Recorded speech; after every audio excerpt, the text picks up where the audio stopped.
এখানে যে বিজেপি সংগঠন আছে এটা ভুল করছে, আমাদের সমাজের সাথে ভুল করছে, আমাদের বরাকবেলির সাথে ভুল করছে।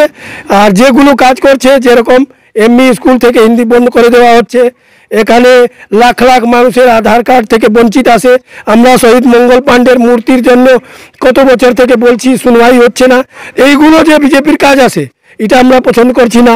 3rd গ্রেড 4th গ্রেডেরও চাকরি বাইরের মানুষ পাচ্ছে, আমাদের বরাকবেলির লোক পাচ্ছে না। তো এইগুলো প্রতিবাদ যদি আমরা না করি তো এইরকম চলতে থাকবো, আর বরাকবেলির অবনতি হবে উন্নতির জায়গায়। এর জন্য আমি দাঁড়িয়েছি। করিমগঞ্জ লোকসভা কেন্দ্রে বিজেপি, কংগ্রেস এবং এআইইউডিএফ এর ঝড়ো প্রচারের মধ্যে জনগণের সমর্থন আদায় করতে গ্রামে গঞ্জে ঘুরে বেড়াচ্ছেন এক নির্দল প্রার্থী। একসময় রাষ্ট্রীয় স্বয়ংসেবক সংঘের সক্রিয় প্রচারক তথা বর্তমানে নরেন্দ্র মোদীর সমর্থক হয়েও বিজেপি, কংগ্রেস এবং এআইইউডিএফ এর বিরুদ্ধে নির্দল প্রার্থী রূপে মনোনয়ন জমা দিয়ে করিমগঞ্জ কেন্দ্রে ভোটের ময়দানে নেমেছেন তিনি। হাতে গোনা কয়েকজন সমর্থক নিয়ে মাঠে ময়দানে চষে বেড়ালেও জনগণের প্রতি তার বিপুল সমর্থন রয়েছে বলে দাবি করছেন। সেই নির্দল প্রার্থী হলেন শিলচর থেকে প্রকাশিত একমাত্র হিন্দি দৈনিক প্রেরণা ভারতীয় প্রকাশক দিলীপ কুমার। মোদীকে প্রধানমন্ত্রী রূপে দেখতে চাইলেও করিমগঞ্জ কেন্দ্রে বিজেপির বিরুদ্ধে ভোটে কেন লড়ছেন? নির্দল প্রার্থী রূপে তার ভোটের লড়াইয়ে অবতীর্ণ হওয়ার উদ্দেশ্যই বা কি? আমাদের প্রতিনিধি মনোজ মহন্তির সাথে প্রচারের ফাঁকে একান্ত আলাপচারিতায় সেই সব বিষয়ে খুলাসা করেন দিলীপ কুমার। আসুন শুনে নেওয়া যাক সেই বিশেষ সাক্ষাৎকার। লোকসভা নির্বাচনকে কেন্দ্র করে শাসক ও বিরোধী দলের যে নির্বাচনী প্রচার, সেই প্রচারে কিন্তু ঝড় উঠেছে। একদিকে শাসক দল বিজেপি এবং অপরদিকে বিরোধী কংগ্রেস ও এআইইউডিএফ এর যে হেভিওয়েট প্রত্যাশীরা রয়েছেন, হেভিওয়েট যে প্রার্থীরা রয়েছেন, তারা কিন্তু নিজ নিজ এলাকায় প্রচারে ঝড় তুলেছেন। ঠিক সেই মুহূর্তে দেখা গেছে একজন নির্দল প্রার্থীও গ্রামে গঞ্জে ঘুরে বেড়াচ্ছেন।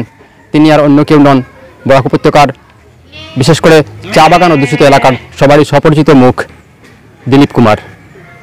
এই মুহূর্তে আমি ওনার পাশে রয়েছি এবং ওনার সাথে কিছু কথা বলার চেষ্টা করব। প্রথমে পূর্বাঞ্চল প্রতিদিনে আপনাকে স্বাগতম।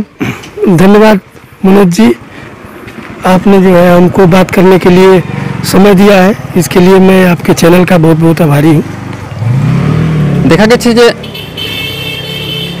একদিকে বিজেপি শাসক দল, যাদের সংগঠন খুবই মজবুত বলে ধরে নেওয়া হয়, অপরদিকে কংগ্রেস এবং এআইইউডিএফ, এই তিনটি দল করিমগঞ্জ লোকসভা নির্বাচনে ছড়া প্রচার চালাচ্ছে। তার মধ্যে আপনিও নির্দল প্রার্থী হিসেবে গ্রামেগঞ্জে ঘুরে বেড়াচ্ছেন। এই হেভিওয়েট প্রার্থীদের মধ্যে আপনি নিজেকে কোথায় পাচ্ছেন? আপনি ঠিক বলেছেন, বড় বড় দল আছে আর তাদের বড় বড় প্রত্যাশী আছে। আমি একদম খুব সাধারণ মানুষ, একটা সমাচার পত্রে সাংবাদিক হিসাবে কাজ করি আর সামাজিক কার্যকর্তা। এই প্রমাণ করার জন্য এই ইলেকশনে নির্দল হিসাবে দাঁড়িয়েছি কি একজন সাধারণ মানুষও এই দেশে ইলেকশন লড়ে আর জনতার আওয়াজ দিল্লি পর্যন্ত পৌঁছাতে পারবেন। আমাদের প্রমাণ আছে, এই রাতাবাড়ি বিধানসভা থেকে স্বর্গীয় বিশ্বনাথ উপাধ্যায় নির্দল হিসাবে জনতা উনারে চয়ন করেছিল। হাইলাকান্দি থেকে স্বর্গীয় রামপ্রীত রুদ্রপালকে মানুষ নির্দল হিসাবে চয়ন করেছিল। লক্ষ্মীপুর থেকে মাননীয় স্বর্গীয় দীনেশ প্রসাদ গোয়ালাজি নির্দল হিসাবে জিতেছিলেন। আমাদের বরাকবেলিতে নির্দলীয় জিতবার অনেক প্রমাণ আছে। আর এইবার জনতার সাপোর্ট আছে আমার প্রতি।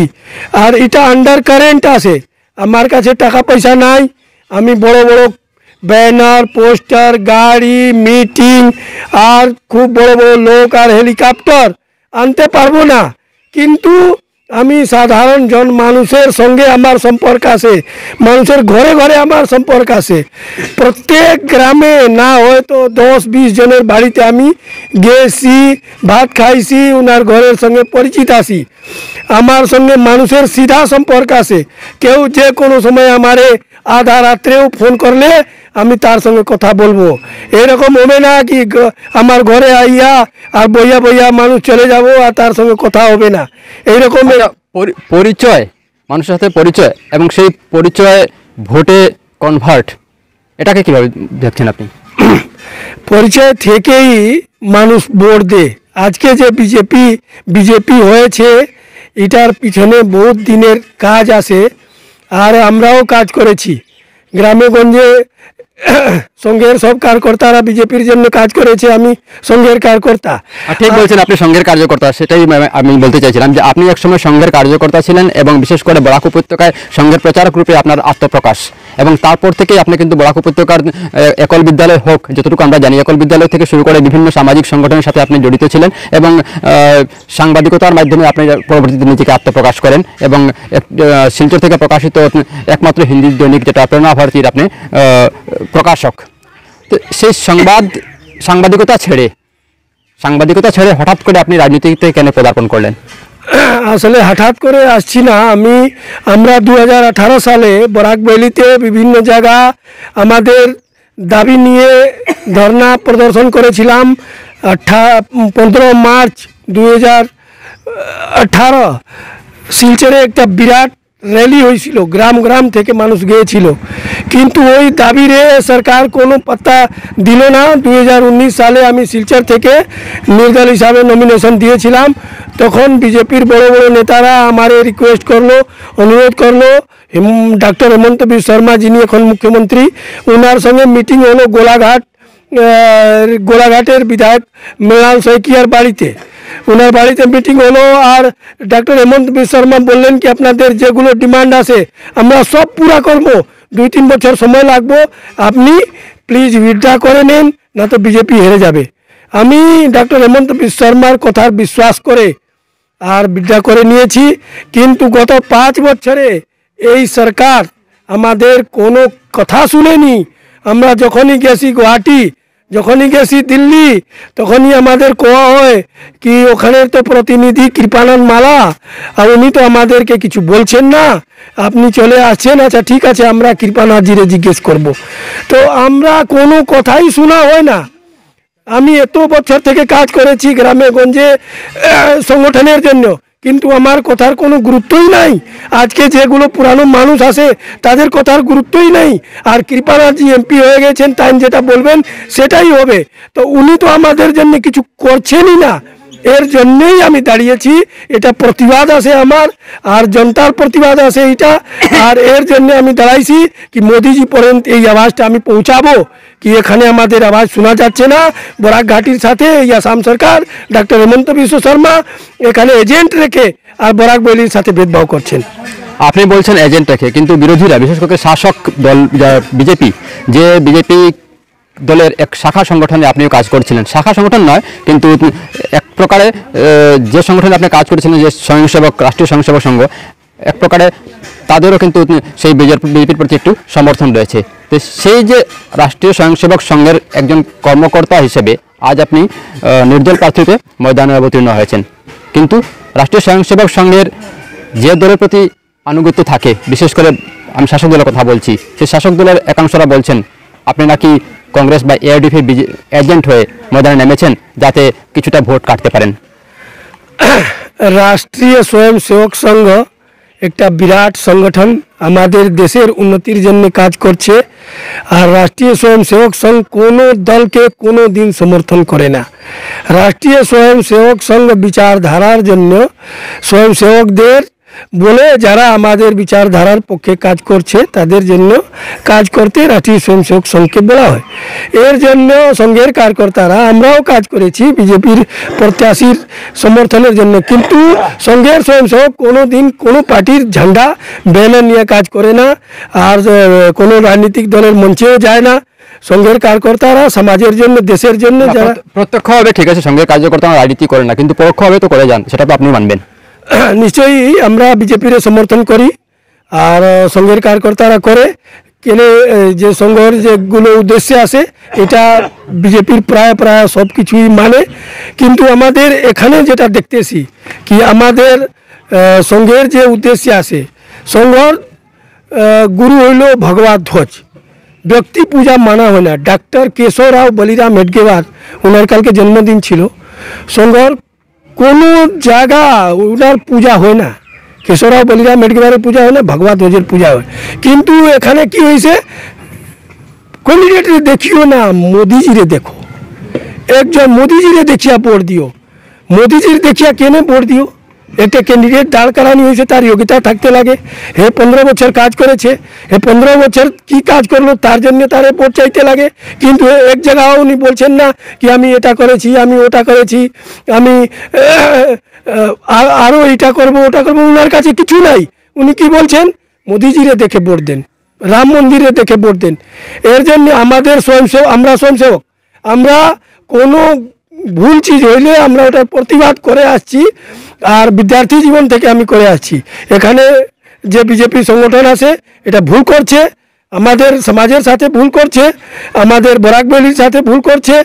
আর যেগুলো কাজ করছে, যেরকম এমই স্কুল থেকে হিন্দি বন্ধ করে দেওয়া হচ্ছে, এখানে লাখ লাখ মানুষের আধার কার্ড থেকে বঞ্চিত আছে।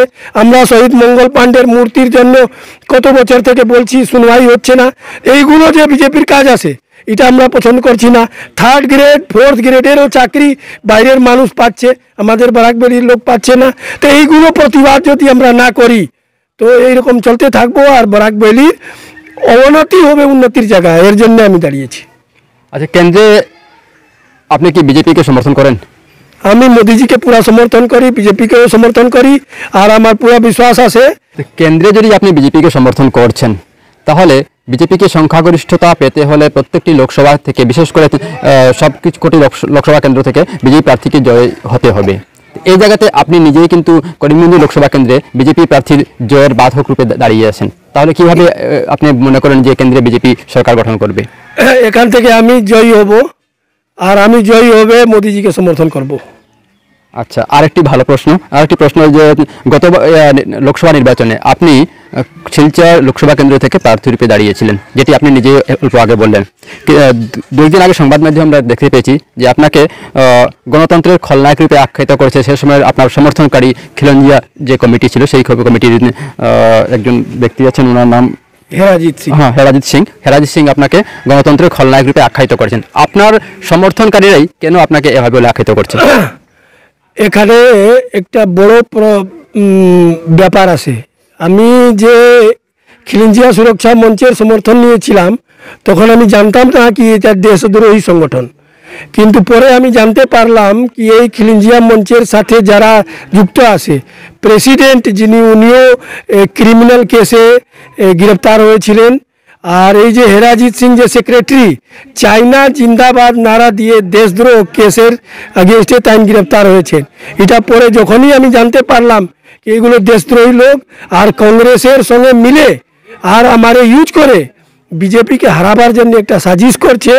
আর যখনই আমাদেরকে বিজেপির থেকে বলা হলো কি আমাদের যেগুলো দাবি আছে, ডিমান্ড আছে, ওইগুলো তারা পুরা করবে, এর জন্য আমি বিট্রা করেছিলাম।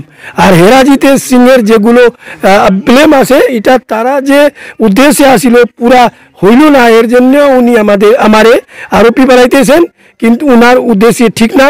আর এইরকম লোকদেরকে উদ্দেশ্যে আমি কোনো দিন সহযোগ করব না, এটা এরপর থেকেই আমি প্রতিজ্ঞাবদ্ধ আছি।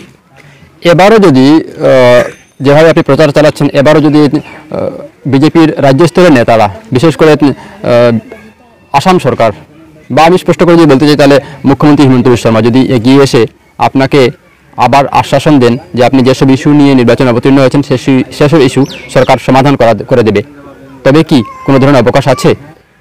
और ऊंट पहाड़ के नीचे नहीं आएगा, क्योंकि 5 साल हमने देख लिया है हेमंत जी का आचरण, असम सरकार का आचरण और हमारे यहाँ के सांसद का भी आचरण। जो परीक्षा लिया हुआ है, जिसका हमने विश्लेषण किया हुआ है, उससे और बात करने का कोई समय ही नहीं है। हमको अब बात सीधा मोदी जी तक पहुँचाना है। अब मोदी जी तक पहुँचाने के लिए यही मौका है कि ये लोकसभा चुनाव में मैं जनता का समर्थन प्राप्त करूं और मोदी जी तक ये बात पहुंचाऊं कि यहाँ पर हम लोगों के साथ भेदभाव और विद्वेष हो रहा है। इसलिए मैं अभी नवंबर से 5 महीने से मैं पूरा घूम रहा हूँ करीमगंज और हैलाकांडी में, और आज के डेट तक मैं प्राय 120 से ज़्यादा बैठकें कर चुका हूँ, लोगों के साथ मिल चुका हूँ, गांव-गांव में 200 से ज़्यादा गांवों में संपर्क किया हूँ, और ज़्यादातर लोग हमको समर्थन कर रहे हैं। कहीं कहीं लोगों का एक आसक्ति है बीजेपी के प्रति, राम मंदिर के प्रति, फूल के प्रति, इसलिए कुछ लोग जरूर बीजेपी को वोट देंगे, क्योंकि हर आदमी को समझाना संभव नहीं है। कुछ लोग वोट देंगे, लेकिन मैक्सिमम जनता का समर्थन जो है वो हमको मिलेगा। केवल चाय बागान का नहीं, हिंदी भाषी का नहीं, सारे समाज का हमको समर्थन मिलेगा। और नहीं तो बीजेपी के जो पुराने कार्यकर्ता हैं, हिंदू संगठन के जितने कार्यकर्ता हैं, वो सब लोग भीतर भीतर मेरे लिए काम कर रहे हैं।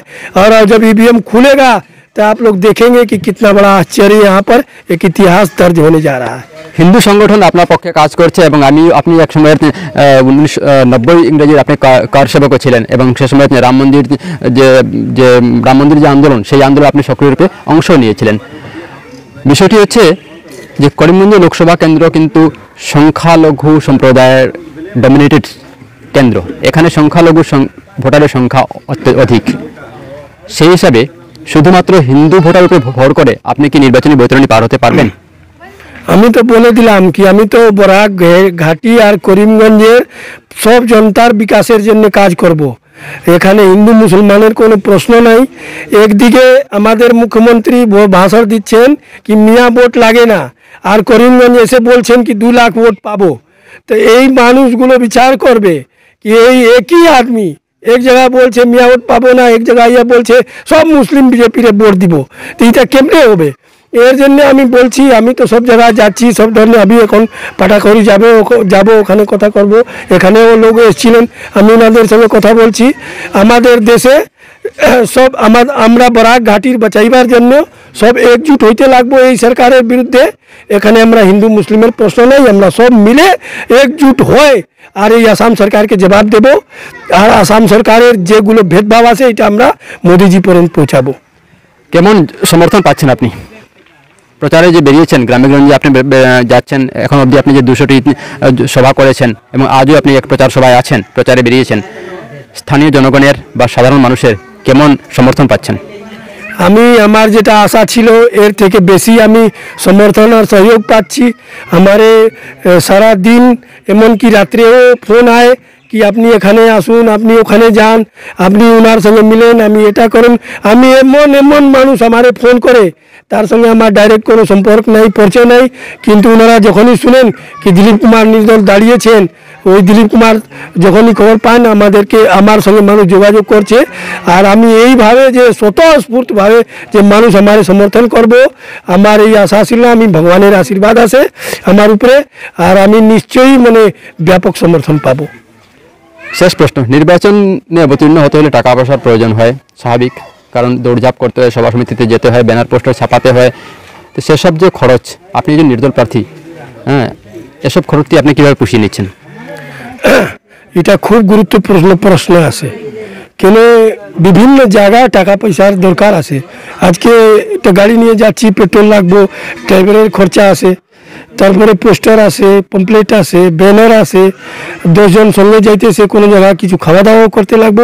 এইসব যে পয়সাগুলো যে লাগছে বা লাগবে, আমি আপনারা দেখবেন আমি সোশ্যাল মিডিয়াতে আপিল করতেছি মানুষদেরকে সহযোগ, আর্থিক সহযোগ করার জন্য। আর অনেক মানুষ আমার সহযোগ করছে, কেউ 1000 টাকা দিচ্ছে, কেউ 500 টাকা দিচ্ছে, কেউ 2000 দিচ্ছে, কেউ 5000 দিচ্ছে। আর আমি কুপন বানিয়েছি 20 টাকা, 50 টাকা আর 100 টাকা। এটা আমি গ্রামে গ্রামে সব জায়গা আমার যত বুথ আছে সব জায়গা পৌঁছিয়ে দিব।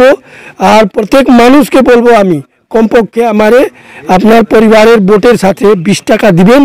আর আমি এই 20 টাকা দিয়েই এই এত বড় ইলেকশন খেলে আমি দেখাবো, আর একটা রেকর্ড হবে। আর এরপরে অন্য কোনো মানুষ, গরিব মানুষও যদি ইচ্ছা করবে, তার দাঁড়াইবার ইচ্ছা আছে তো দাঁড়াতে পারবে। আর লোকতন্ত্র যে সত্যিকারে যে লোকতন্ত্র, এটা আমি প্রমাণ করে দিব কি যার কাছে টাকা পয়সা নাই সেও এই চুনাव লড়তে পারবো, এটা আমি দেখিয়ে দিব। যার কাছে টাকা পয়সা নেই সেও কিন্তু নির্বাচনে অবতীর্ণ হতে পারবে এবং গণতন্ত্রের যে এই উৎসব, সেই উৎসবে অংশীদার হতে পারবে। সেই উদ্দেশ্য নিয়েই এবার কিন্তু করিমগঞ্জ লোকসভা কেন্দ্র থেকে প্রার্থী হয়েছেন দিলীপ কুমার, যিনি একজন সমাজসেবী এবং এক সময়ের সংঘের এক বরিষ্ঠ কার্যকর্তা। আজ কিন্তু উনি শাসক দল বিজেপির বিরুদ্ধে এখানে দাঁড়িয়েছেন এবং বিশেষ করে কেন্দ্রের যিনি বিজেপি প্রার্থী কৃপানাথ মাল্লা এবং আসামের মুখ্যমন্ত্রী হিমন্ত বিশ্ব শর্মার বিরুদ্ধে উনি কিন্তু তোপ দেগে বিভিন্ন গ্রামে গ্রামে ঘুরে সভা সমিতি করে যাচ্ছেন। এখন আগামী নির্বাচনের যে ফলাফল, সেই ফলাফলে দেখা যাবে দিলীপ কুমারের এই করিমগঞ্জ লোকসভা কেন্দ্রের গ্রহণযোগ্যতা কতটুকু। পূর্বাঞ্চল প্রতিদিনের জন্য আমি মনোজ মহন্তি। সংবাদ এ পর্যন্তই, ফিরছি পরবর্তী অন্যান্য আপডেট নিয়ে, সাথে থাকুন। ধন্যবাদ।